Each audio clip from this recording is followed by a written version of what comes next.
¿Qué es honestidad? Y la gente no lo sabe. Y se va a una definición de diccionario donde hay que irnos a un aspecto más profundo, mucho más para filosófico. Filosófico, ético, antropológico, para poder entender, por ejemplo, que una persona que está privada de su libertad por haber cometido un delito sí tiene derecho a ser tratado como persona.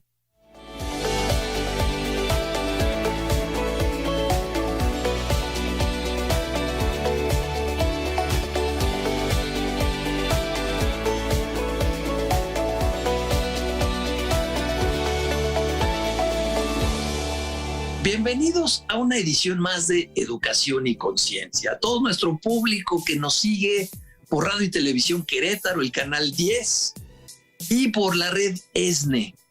A todos les damos la bienvenida y hoy tengo un invitado que es un amigo desde hace ya muchos años que nos conocemos y que es un expertazo en el tema de derechos humanos. Es el doctor Sergio Arellano. Sergio, bienvenido. Hola Jorge, muchas gracias por la invitación. Un feliz año a todas las personas que nos escuchan, que nos ven, y muy agradecido, y efectivamente ya algunos años de conocernos y ¿qué puedo decir de ti? También un excelente académico y bueno, siempre con muchas ganas, con muchos proyectos. Muchas gracias por la invitación, Jorge. Ya son como 13 años de que nos conocemos, Sergio, desde que llegaste para ser director de la facultad. Tú hiciste de la escuela, hiciste facultad de Derecho acá en la Anáhuac de Querétaro. Sí, llegamos con esa inquietud de poder involucrar el doctorado, ¿te acuerdas? El doctorado en Derecho, y eso nos generó traerlo de la red de universidades y bueno, pues empezando a hacer un poquito de ruido y efectivamente tú también a la cabeza de la dirección de ingeniería, así es, por ahí de la universidad. Allá estábamos, exactamente. Sergio, tú estudiaste Derecho, tienes una maestría, tienes un doctorado, tienes postdoctorado. Te has ido especializando en derechos humanos. Sí. ¿Por qué? ¿Qué te ha llamado la atención de los derechos humanos? ¿Cómo pasa, Sergio, de ser un alumno de preparatoria a ser abogado, a ser máster, a ser doctor? ¿Y por qué derechos humanos? Bueno, fíjate que la pregunta es muy interesante. La verdad es que yo me enamoré de los derechos humanos al momento de vivir experiencias que me dieron la posibilidad de entenderlos de mejor manera. Quiero que quede muy claro que este tema no es exclusivamente para gente que esté inmersa en las disciplinas jurídicas. Los derechos humanos son para todas las personas y todos somos personas y finalmente estamos inmersos. Te puedo hablar de más de 50 especialidades diferentes en derechos humanos, cuestiones de cambio climático, cuestiones de migrantes, cuestiones de adultos mayores, asuntos de justicia, temas de no discriminación, inclusión, tolerancia, ética, valores universales, educación. Ahorita existe ya una tendencia internacional de educar con un eje transversal de derechos humanos, de educar en derechos humanos. Y bueno, a mí me surgió la idea desde hace ya muchos años. Trabajaba en México, estaba colaborando en la Procuraduría y fue la creación de la Comisión Nacional de los Derechos Humanos con el doctor Jorge Carpizo, que fue el primer ombudsperson a nivel nacional, rector de la UNAM, y empezamos a colaborar con él en algunas actividades y me tocó un caso que me motivó inclusive a publicar un libro. El libro se llama Derechos Humanos y Daño Moral en la Procuración de Justicia. Rápidamente, una persona acusada injustamente se priva de su libertad, fue violado en el reclusorio, fue torturado en el reclusorio, siendo inocente. Nos llega el caso. Un año después, a través de la Comisión de Derechos Humanos, determinamos que esta persona no tenía absolutamente nada que ver con lo que se le imputaba y salió libre. Pero eso no es todo. Salió libre, pero el año que se le afectó, ¿quién se lo devuelve? Y es ahí cuando empiezas por ejemplo, platicas con las familias de las personas que están privadas de libertad. Se te destroza el corazón. Tú eres muy humanitario también, tú haces mucha labor social. Tú me puedes entender que el ir a un reclusorio o el ir a una casa hogar o un asilo, platicar, en este caso con las personas que son grupos vulnerables, te remueve el corazón. Entonces la idea es generar cambios, que la sociedad sea sensible de lo que estamos viviendo y que todos podamos hacer algo en favor de los derechos humanos. Es parte de nuestra naturaleza humana. De ahí nace el amor por esto hace más de 30 años. Hace una semana estuvo con nosotros justamente Rodrigo López, el doctor Rodrigo López, que él es experto en el tema de participación social. Es exactamente lo que tú estás diciendo, es que seamos sensibles a estos temas. No hay gobierno que tenga capacidad de atender todos los temas. No puede ser todólogo. Entonces la sociedad civil tiene que participar. Necesariamente. Y sobre todo que estén informados. Mira, hay muchas teorías, muchas formas de entender los derechos humanos, pero te puedo decir así de manera muy simple para que la gente lo entienda. Es aquellos derechos que tenemos por el simple hecho de ser persona, atendiendo a nuestra dignidad humana como el eje fundamental y sustentado en los valores universales. Entonces, a mí me cuesta mucho trabajo enseñar a nivel, sobre todo, imagínate, a nivel doctorado, de repente tengamos que regresar a estudiar los valores universales. Dignidad, ¿sabes qué es dignidad? Pues no sé, pues hay que entrarle al tema de dignidad. ¿Sabes qué es respeto? ¿Sabes qué es inclusión? ¿Sabes qué es tolerancia? ¿Sabes qué es justicia? ¿Qué es honestidad? Y la gente no lo sabe. Y se va a una definición de diccionario donde hay que irnos a un aspecto más profundo, más para filosófico, ético, antropológico, para poder entender, por ejemplo, que una persona que está privada de su libertad por haber cometido un delito sí tiene derecho a ser tratado como persona. Dale de comer, ¿no? Una vez me tocó en un reclusorio regañar a un director de un penal porque decía, no, es que los reclusos, pues bueno, son casi como escorias de la sociedad porque han cometido delitos y no tengo presupuesto y bla, bla, bla. Los tenía con letrinas, en unas celdas totalmente inhumanas, algunos esposados, no les daba de comer adecuadamente. Y eso atenta contra la dignidad humana. Esa persona requiere que le des una alimentación, requiere que lo trates como ser humano independientemente de los ilícitos que haya cometido. Tiene derecho a ser defendido, ¿no? De tener a alguien que lo asista y que vea si es culpable o no es culpable, o le pueda ayudar a condonar la pena, etcétera. Pero estos temas son apasionantes. Cambio climático. Estamos viviendo temas muy complicados ahorita de todo lo que ha pasado en la naturaleza, y hay una frase del doctor Boaventura de Sousa Santos que se me hace muy interesante, que decía, el hombre le pertenece a la naturaleza o la naturaleza le pertenece al hombre. Y el hombre piensa que la naturaleza le pertenece, y no es cierto. Nosotros somos parte de esa naturaleza. De ahí que los animales también tienen derechos humanos, cosa que a mucha gente se resiste a entender que un animal pueda ser sujeto también de derechos, ¿no? Entonces, movilidad, temas de dignidad, temas de adultos mayores, temas de economía. La economía tiene que ver también con democracia con cultura de paz, acceso a las nuevas tecnologías. Es un derecho humano el tener acceso a las nuevas tecnologías. En fin, te digo, es realmente abismal, y sobre todo que la gente entienda que esto no es una carta a Santa Claus, decir, tengo muchos derechos humanos, pero están solamente en papel. Los podemos hacer valer, pero lo primero es que los entiendan y que los sepan, ¿no? Que los conozcan para poderlos hacer valer. Así es.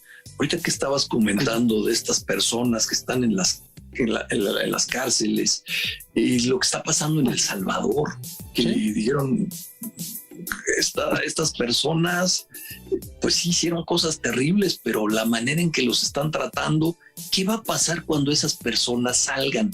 ¿Cómo se van a reintegrar a la sociedad? Van a llegar pues, terriblemente llenos de odios, y pues va a ser comprensible que salgan así. No existe, y esto es a nivel internacional, no existe un sistema de readaptación adecuado, un sistema penitenciario adecuado, un sistema de sanción y penas, porque no todo debe ser cárcel y no todo debe ser las sanciones que se están teniendo, muchas inhumanas, porque te puedo decir que la Corte Penal Internacional ha señalado que la privación de libertad es la tortura de este siglo, es el equivalente a la tortura moderna. Entonces, ¿cuántas personas han sido torturadas? Algunos dicen, bueno, me quedé una semana, un mes, un año. No es nada. Bueno, yo los invito a que se queden encerrados un día sin poder hacer nada totalmente sin ninguna posibilidad de salir, de moverse, de hacer su vida un día, unas horas. El internet. Sí, ándale, bueno, olvídate. Nos sentimos como que nos falta aire, como que no estamos conectados y no tenemos el teléfono, el celular, el internet. Entonces, pues bueno, es un tema verdaderamente preocupante que no se tengan políticas. Por ejemplo, los militares, el Estado mexicano está rebasado por la delincuencia. Bueno, se piensa que el ejército es la solución para poder entrar a la seguridad nacional, y no, el ejército está para otras cosas, para temas de guerra. Ya han habido civiles que han sido atacados por militares porque no han acatado sus órdenes en retenes o en actividades donde la sociedad, pues obviamente no está acostumbrado a tratar con la milicia, ¿no? Entonces, desde ahí es una serie de políticas que se tienen que erradicar y que se tiene que entender, y la sociedad civil, pues obviamente tiene un papel muy importante. México se ha estado militarizando mucho. Sí. Y los militares, los derechos humanos, ellos están entrenados para la guerra. Sí, claro. Y literalmente se los pasan por el arco del triunfo, y para ellos son totalmente intocables. Ha habido recomendaciones en México internacionales, estoy hablando de la Organización de Estados Americanos, de la Corte Interamericana de Derechos Humanos. Los militares no pueden estar en las calles atendiendo temas de la sociedad civil. Y pues bueno, pues a este gobierno pareciera que le dijeran ponlos, porque es la única forma de controlar el narcotráfico, de controlar la inseguridad, etcétera.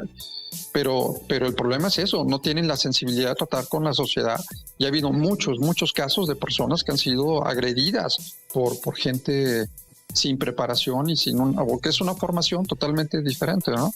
Porque preparados están, pero para otras acciones, para otras cosas. Sí, claro. La disciplina, el rigor que tiene un militar, el acatar órdenes, la seguridad nacional, temas de narcotráfico, temas de guerra, pues claro. Bueno, Dios lo quiera, si tuviéramos una guerra aquí nos morimos todos, ¿no? Con las fuerzas armadas que tenemos, pero bueno, finalmente pues se piensa, la Guardia Nacional, se piensa que es algo atinado cuando se está militarizando, y pues no, más bien hay que capacitar a las policías para que puedan hacer su trabajo, las policías municipales, que también es otro tema, ¿eh? Hay un montón de policías que deberían de unificarse, municipal, estatal, federal, de caminos, montada, en fin, bueno, coordinar, hacer labores coordinadas. Vamos a hacer una pausa, Sergio, y regresamos para seguir platicando. Y la pregunta que te voy a hacer es, la Comisión Nacional de los Derechos Humanos, ¿cómo está hoy? ¿Qué está pasando? Vamos a hacer una pausa muy rápida y regresamos con el doctor y buen amigo Sergio Arellano. Regresamos.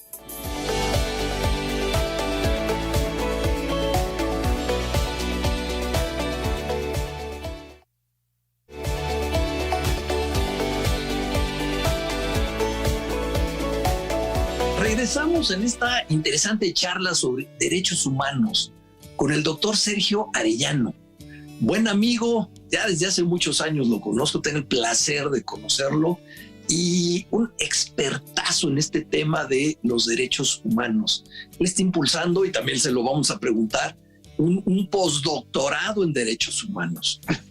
Sergio, la Comisión Nacional de los Derechos Humanos, como nunca, ha estado poco participativa de lo que está pasando en el país. Comentábamos antes de irnos a la pausa, México se está militarizando para bien y para mal, con más mal que para bien, y la CNDH con su nueva cabeza muda. Sí. ¿Qué está pasando ahí? Esa pregunta es muy interesante porque la institución es noble. Se crea el ombudsperson como una figura de defensor del pueblo. En realidad es como ayudar a la gente de que pueda hacer valer sus derechos, canalizarlos, recomendar a las autoridades que cumplan realmente con su labor, ¿no? Es un órgano público autónomo, ¿no? Entonces, finalmente debe tener total y absoluta independencia. Ha sido una institución muy noble. Pero esto que comentas, a voz no solamente de un servidor que la avalo, sino de muchos expertos y académicos en derechos humanos que se han pronunciado, la Comisión Nacional de los Derechos Humanos está de cabeza. está en su peor etapa. Es increíble que desde la cabeza, como ya lo mencionabas, no se tenga una política de actuación adecuada en términos de derechos humanos, que exista sin temas políticos. Yo no milito en ningún partido político ni tengo preferencia absolutamente por ninguna corriente, pero sí soy crítico de lo que está sucediendo en este momento. Y si tiene cierta vinculación con el Poder Ejecutivo, no es objetivo. Y entonces es una institución solamente de escaparate en la cual se dice que se protegen de papel, pero en realidad no. Es la peor época que ha tenido la Comisión Nacional de los Derechos Humanos. Ha tenido excelentes presidentes.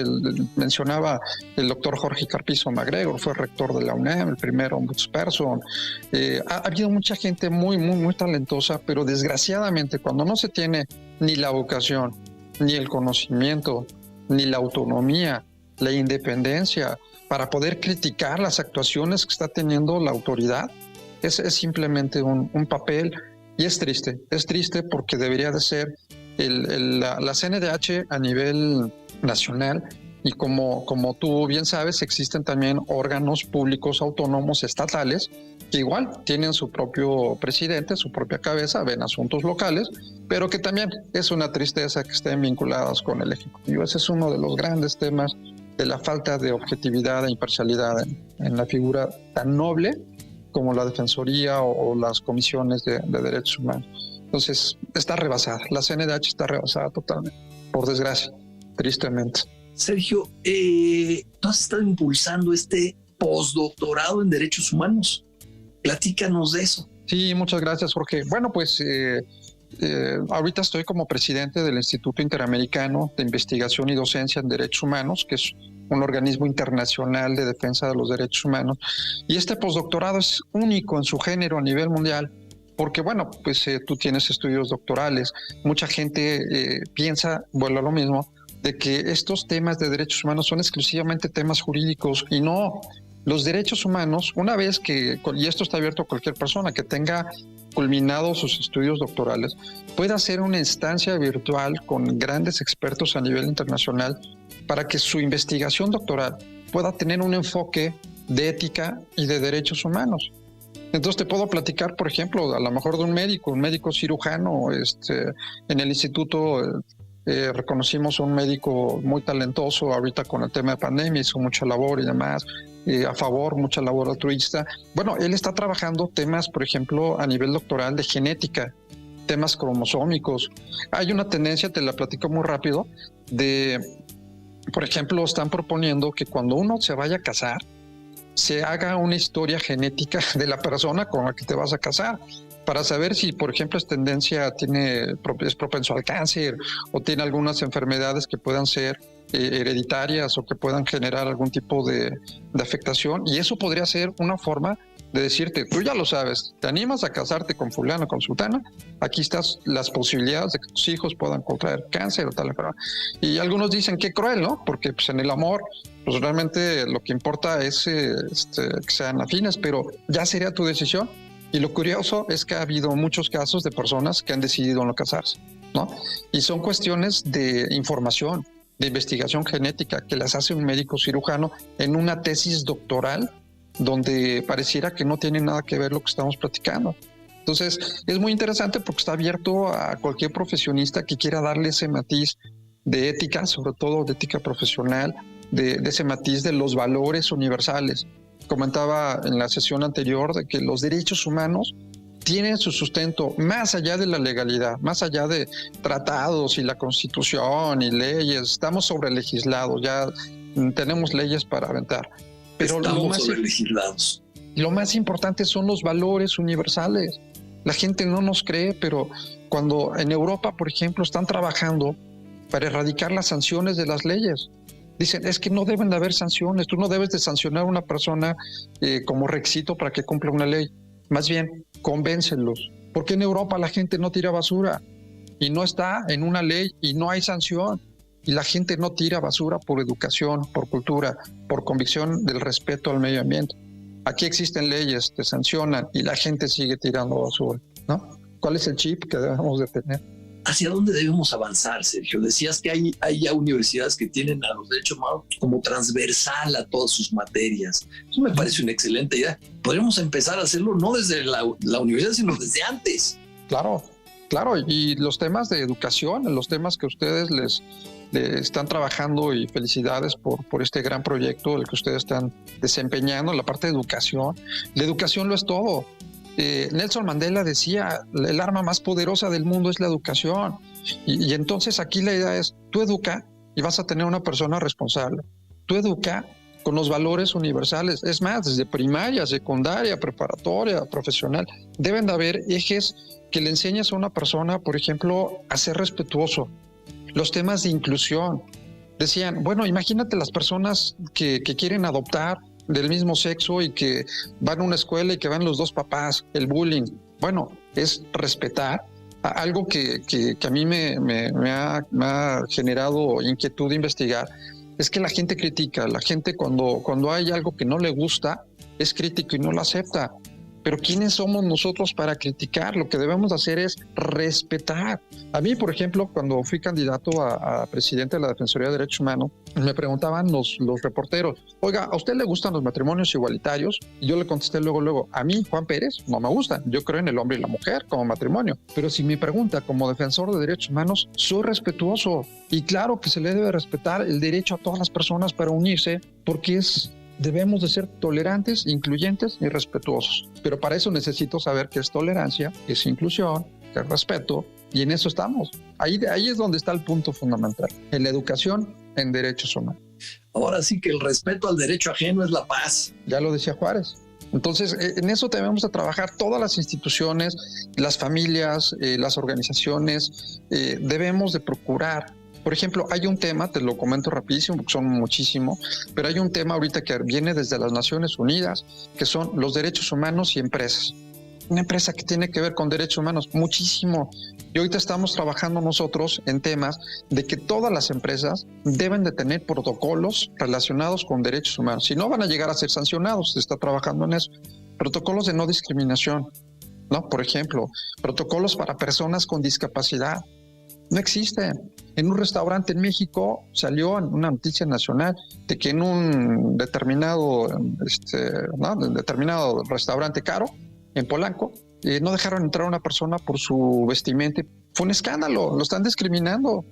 Y todos los servidores, todos los prestadores de servicios, todos absolutamente deben de tener protocolos para erradicar esto. Tú entras a un baño, hay rampas, hay lugares para discapacitados, hay áreas especializadas para personas con capacidades diferentes, no las hay. Es un tema que también debemos entrar nosotros y que la gente empezara a hacer conciencia, que no todos somos iguales, que tenemos, nacemos distintos, por llamarlo de alguna forma. Yes. Y eso nos invita a ser respetuosos y a entender esta realidad. Sergio, platícanos, si quisiéramos tener más información de este postdoctorado, ¿dónde podemos sacar más, dónde investigar más, dónde podemos tener más datos de cuándo arranca, costos, dónde podríamos buscar? Con mucho gusto, Jorge. Bueno, pues está la página web del Instituto Interamericano de Investigación y Docencia en Derechos Humanos, así está en nuestra página web, viene toda la información allá, vienen todos los datos, todos los programas que hacemos, trabajamos mucho con la sensibilización, estamos trabajando también mucho en programas de impacto social, en fin, realmente litigio, por ejemplo, estamos ayudando a gente, hemos llevado casos ante la Comisión y la Corte Interamericana de Derechos Humanos por temas donde México, que también es otra crítica, México, los tribunales resuelven en base a legalidad, y es diferente a resolver en base a derechos humanos. Es increíble que México en muchos casos te diga, no tienes la razón, no tienes la razón, no tienes la razón. Llegamos a las instancias internacionales, a la Comisión Interamericana que está en Washington y a la Corte Interamericana que está en Costa Rica y te dicen, tienes razón, se te están violando tus derechos. México, vas a ser sancionado porque no estás cumpliendo con los protocolos de derechos humanos. Entonces, en eso estamos trabajando todo, hay videos, hay información, convocatorias que están a su disposición y repito, la página web es Instituto Interamericano de Investigación y Docencia en Derechos Humanos. Ahí estamos a tus órdenes y a las órdenes de todas las personas que nos ven, mi querido Jorge. Sergio, muchísimas gracias. Todo un tema te voy a volver a invitar porque encantado. Me quedan muchísimas preguntas en el tintero. Los gobiernos, mientras más autoritarios, pues más violan los derechos humanos. Sí, por supuesto. Y acá se han visto unas cosas que van empeorando, no van mejorando, sino que van empeorando, y empeora México, y lo que está pasando en Rusia con esa invasión a Ucrania, y lo que está pasando con China, y lo que está pasando en Corea del Norte. Son muchísimos temas que podemos seguir platicando. Sí, encantado, y muchas gracias, Jorge. Las veces que sea, encantado de estar contigo. Te agradezco mucho la invitación. Un gustazo de haberte tenido. Siempre es un gusto platicar contigo. Me orgullezco de ser tu amigo. Igualmente. Y te vamos a invitar muy pronto. Claro que sí. Pues muchas gracias, mi querido Jorge. Un saludo a todos. Gracias. Muchísimas gracias por habernos acompañado más en una edición más de Educación y Conciencia. Nos vemos la próxima semana a través de RTQ o de ESNE para seguir platicando de estos temas que a todos, de una manera o de otra, nos van a acabar afectando o ayudando. Sergio, muchísimas gracias.